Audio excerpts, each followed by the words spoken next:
Welcome to Bible 365. Before we get into it, don't forget to like and hit that subscribe button.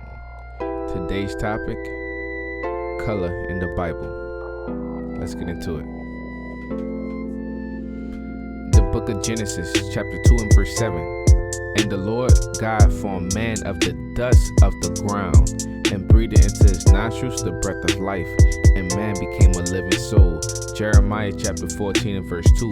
Judah mourned, and the gates thereof languish. They are black unto the ground, and the cry of Jerusalem is going up. Job chapter 30 verse 30. My skin is black upon me, and my bones are burned with heat. Songs of Solomon chapter 1 and verse 5.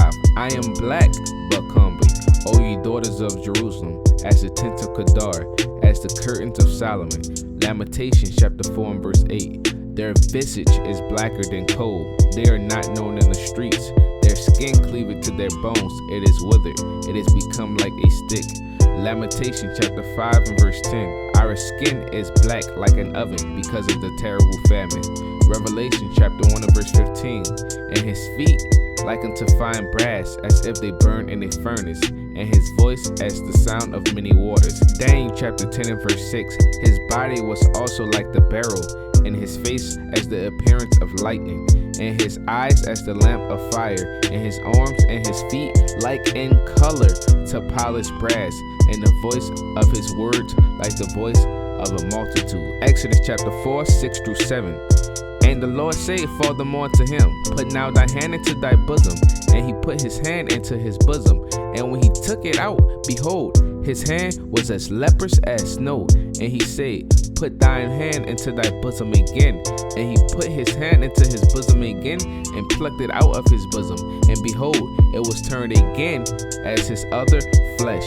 Numbers chapter 12 and verse 10. And the cloud departed off the tabernacles, and behold, Miriam become leprous, white as snow. And Aaron looked up upon Miriam, and behold, she was leprous. Exodus chapter 2 and verse 19. And they say, An Egyptian delivered us out of the hand of the shepherds, and also drew water enough for us, and watered the flock. The Egyptian was referring to Moses. Acts chapter 21 verse 37 through 38. And as Paul was to be led into the castle, he said unto the chief captain, May I speak unto thee? Who said, Can thou speak Greek? Art not thou that Egyptian, which before these days made us an uproar, and led out into the wilderness 4,000 men that were murderers? Paul was mistaken for an Egyptian. This is Bible 365, and make sure you like and subscribe, and let us know. Comment below, what topic would you like to hear next?